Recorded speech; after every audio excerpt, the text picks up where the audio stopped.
नदीम इकबाल और आप है कंज्यूमर टीवी के साथ। आज की तीन बड़ी बड़ी खबरों में पहली खबर है कि हुकूमत ने सुप्रीम कोर्ट के रिटायर्ड जजेस की पेंशन में इजाफा कर दिया और इनमें वो जजेस भी शामिल हैं जो पीएमएलएन की हुकूमत निकालने के जिम्मेदार ठहराए जाते रहे हैं। दूसरी खबर है सुई गैस के बिलों में किस तरीके से बचत की जा सकती है, सुई गैस वाले क्या एडवाइस करते हैं। और तीसरा, दुनिया की बड़ी बड़ी कार मैन्युफैक्चरिंग कंपनियों के दरमियान मर्जर हो रहा है, ये किस चीज का खौफ है। तो अब हम पहली खबर की तरफ चलते हैं। आपने तो ये सुना है, बल्कि हमने अपने पिछले प्रोग्रामों में भी आपने बताया है कि हुकूमत ने सुप्रीम कोर्ट के जजेस की तनख्वाह बढ़ा दी है। लेकिन अब ये पता चला है उसमें तो अलाउंसेस वगैरह भी बढ़ाए थे, जुडिशियल अलाउंस भी बढ़ाया था, हाउस रेंट वगैरह भी बढ़ाया था और सैलरीज भी बढ़ाई थी।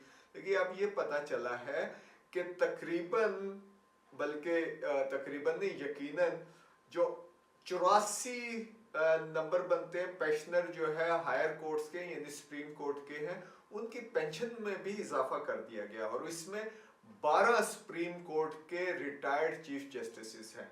और इन 12 चीफ जस्टिस में उमर अत्ता बंदियाल साहब का नाम शामिल है, गुलजार अहमद साहब का नाम शामिल है, आतिफ सईद खोसा साहब का शामिल है नाम, और मियां साकिब निसार साहब का नाम शामिल है। ये वो जजेस थे जिनके खिलाफ पीएमएलएन, जिसकी इस टाइम हुकूमत है, आल्दो कोalition गवर्नमेंट है, लेकिन हमने ये देखा है कि वो क्रिटिसाइज करते रहे और उन्होंने कहा है कि ये इन लोगों का हाथ था जो नवाज शरीफ की पनामा जो वर्डिक्ट थी उसके अंदर था और आउट ऑफ द वे गए थे और इन्होंने बेसिकली कॉन्स्टिट्यूशन को रीराइट किया था instead of interpreting that thing. लेकिन लगता है कि पाकिस्तान के एलीट जब पैसा कमाने की बात आती है या टैक्स पेयर से अपनी तनख्वाहें हासिल करने या पेंशन हासिल करने की बात आती है तो वहां पे ये सब एक दूसरे के साथ जाके जुड़ जाते हैं। अच्छा, ये जो तनख्वाहें बढ़ाने का मामला है ये हमने हमेशा देखा है कि जब भी प्रेसिडेंट जरदारी साहब प्रेसिडेंसी में बैठते हैं तो ये अक्सर तनख्वाहें बढ़ाते हैं। इन्होंने जस्टिस इफ्तिखार चौधरी साहब के साथ, हालांकि ये लग रहा था कि वहाँ पे कन्फ्लिक्ट चल रहा है, लेकिन इन्होंने 2010 में उनकी तनख्वाह बढ़ाई थी और ना सिर्फ बढ़ाई थी बल्कि 6 महीने का पिछला जो एरियर है विद बैक इफेक्ट वो बढ़ाई गई थी, तो वो एरियर्स भी पे किए गए थे, तो आपको काफ़ी लमसम अमाउंट मिल जाती है। अभी भी जो जुडिशल का ये है तो अभी क्लैरिफिकेशन नहीं है मेरे पास, कोशिश की है लेकिन लग रहा है कि ये 1 जुलाई 2024 से ये तमाम इंक्रीज हो रही है। सो आपको एक बड़ा सब्सटेंशियल अमाउंट जो है इसमें मिल जाता है जो जुडिशरी हायर जुडिशरी को ये चीज़ें मिल जाती हैं।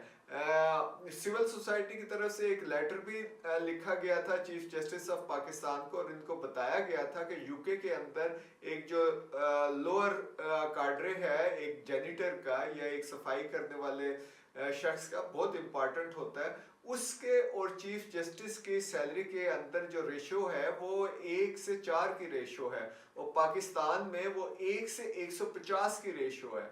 और इसका तो हम कंपैरिजन ही नहीं कर सकते कि जो पेंशन का रेशो क्या है, जो जेनिटर या सफाई करने वाले की जो रेशो है और उसकी कंपेयर करें चीफ जस्टिस या सुप्रीम कोर्ट के जजेस की, तो वो तो रेशो बहुत ही ज्यादा है। सो जब आप कौम को कुर्बानियों का कहते हैं और वहां पे इस तरीके से इंक्रीज हो रहा है because of your political expediency या पॉलिटिकल आपने स्टिक एंड कैरेट की पॉलिसी लेके चलते हैं, आपने एक अमेंडमेंट की वहां से और अब आप अपीसमेंट की तरफ जा रहे हैं। पहले अमेंडमेंट के साथ जो कंट्रोवर्शियल अभी तक है इन द पेंडिंग है with the supreme court of Pakistan और उसमें आपने कर दिया। सो फार्मूला ये किस तरीके से डिटरमिन करते हैं, जो मिनिमम सैलरी यहाँ पे पाकिस्तान में की गई है वो कोई 37,000 के आसपास है। अच्छा, वो इम्प्लीमेंट होती है या नहीं होती वो भी किसी को कोई पता नहीं है, उसके क्या सर्वे और क्या नतीजे निकलते हैं, लेकिन डेफिनेटली ये जो हायर सैलरीज है ये तो इम्प्लीमेंट होती है। और ये जो सैलरीज जब उसका ब्रेकडाउन हम सिर्फ पेंशन वाले जजेस का करते हैं जो प्रीवियस है, तो उसमें 12 तो हमने फॉर्मर ऑनरेबल चीफ जस्टिस का बताया, फिर इसमें 38 फॉर्मर जजेस शामिल हैं, फिर 24 उनकी बेवाएं शामिल हैं, फिर 9 बेटियां शामिल हैं, फिर एक सन है जो कोई लेट फॉर्मर चीफ जस्टिस के हैं।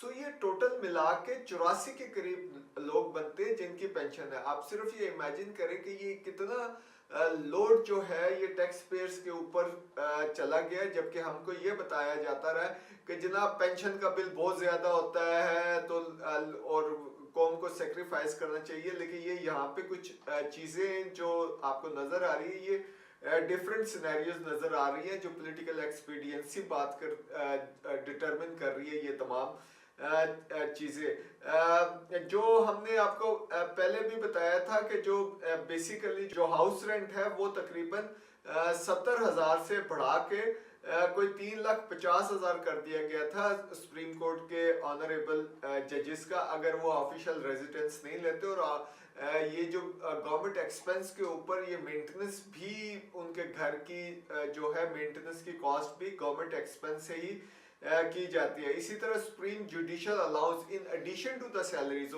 4,28,000 से बढ़ा के कोई 1.1 मिलियन यानी 11 लाख से भी ज़्यादा ये कर दिया गया था। सो काफ़ी ठीक ठाक टीका जो है ये कंज्यूमर्स को और ये जो टैक्स पेयर्स को लग रहा है। जो गरीब इंसान, तो हमारे यहाँ सिस्टम ये है कि गरीब से इंसान कोई भी पैकेज चीज़ लेने जाता है तो उसको वहाँ पे जीएसटी देना पड़ता है, और जीएसटी की भी जो परसेंटेज है वो काफ़ी ज़्यादा है, 18% तक जाता है। और वाकई में ये जो है जो खून है उसको वो जलाता है कि ये कैसे ये इस किस्म की चीज़ें हो रही हैं। हमें तनख्वाहें बढ़ाने पे एतराज़ नहीं है, लेकिन कोई फार्मूला तो होना चाहिए। ये डिस्क्रिशनरी जो है ये पॉलिटिकल कंसिडरेशन की बजाय ये आपको फाइनेंशियल फार्मूले के ऊपर इन तमाम चीज़ों की तरफ चलना चाहिए। दूसरी खबर की तरफ चलते हैं। ये हम आपको एक अखबार का इश्तहार दिखा रहे हैं जो सुई गैस नॉर्दर्न की तरफ से ये दिया गया है, और इसमें बताया गया है कंज्यूमर को कि अगर वो 0.9 क्यूबिक हेक्टोमीटर HM3 इससे कम खर्च करेंगे तो वो प्रोटेक्टेड कंज्यूमर्स के कैटेगरी के अंदर रहेंगे। अच्छा, प्रोटेक्टेड कंज्यूमर्स की कैटेगरी जो है उसमें जो एक फिक्स्ड अमाउंट होता है जो हायर साइड पे 2000 तक जाता है उसकी परसेंटेज भी कम हो जाती है, लेकिन ये क्लैरिफाई नहीं किया गया कि वहाँ पे सेल्स टैक्स भी लगते हैं या नहीं लगते। ये कोई सर्टन इन्होंने दिया है।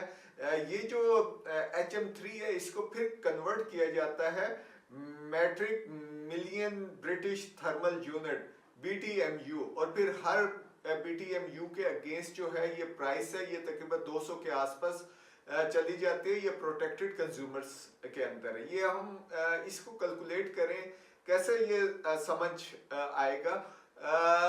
जो स्विगैस वाले हैं वो एडवाइस ये कह रहे हैं कि आप जनाब ये जो गीज़र है ये बेसिकली आप सोलर का इस्तेमाल करें या इंस्टेंट गीज़र इस्तेमाल करें। इंस्टेंट गीज़र जो इलेक्ट्रिक लगते हैं वैसे भी खिड़की के साथ, तो वो छोटे साइज के होते हैं, और वो जो है वो सिर्फ हाथ वगैरह धोने के काम आते हैं।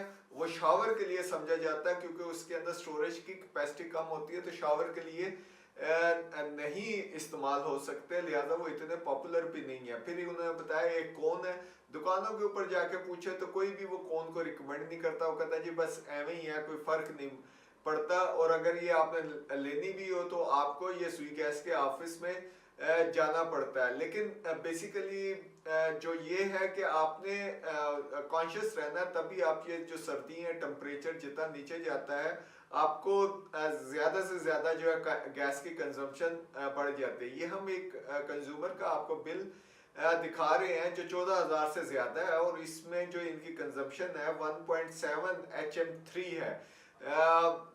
इसके अंदर 2000 फिक्स चार्जेस भी हैं, इसमें GST भी लगा हुआ है, डिफरेंट किस्म की और चीज़ें हैं। और जो इनका कंजप्शन का पैटर्न है वो बेसिकली ये रात के टाइम वहाँ पे गैस की लोड शेडिंग हो जाती है, रात को तो वो गैस बंद हो जाती है।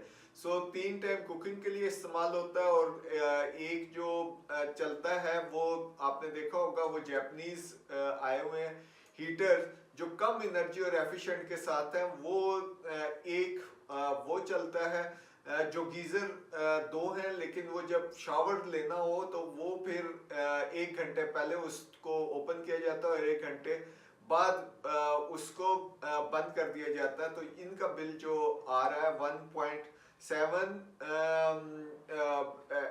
HM3। लिहाजा जो भी है अपने बिल के ऊपर नजर रखें। और ये जरा मुश्किल है ये फार्मूला गैस का कि किस तरीके से आपको पता चले, एक कैलकुलेटर भी इन्होंने दिया हुआ है। तो वॉचफुल रहे, आपने गैस मैनेज करनी है तो तब ही गैस का बिल कम आएगा। तो वॉचफुल रहे। तीसरी खबर की तरफ हम जाते हैं। दुनिया में ये खबरें आ रही हैं कि होंडा और निसान जो जापान की कंपनी है, व्हीकल मैन्युफैक्चरिंग या वो बनाने वाली जो कंपनी है, वो मर्जर की तरफ जा रही है। मर्जर का ये जो प्रोसेस है ये साल एक तक कंप्लीट होगा।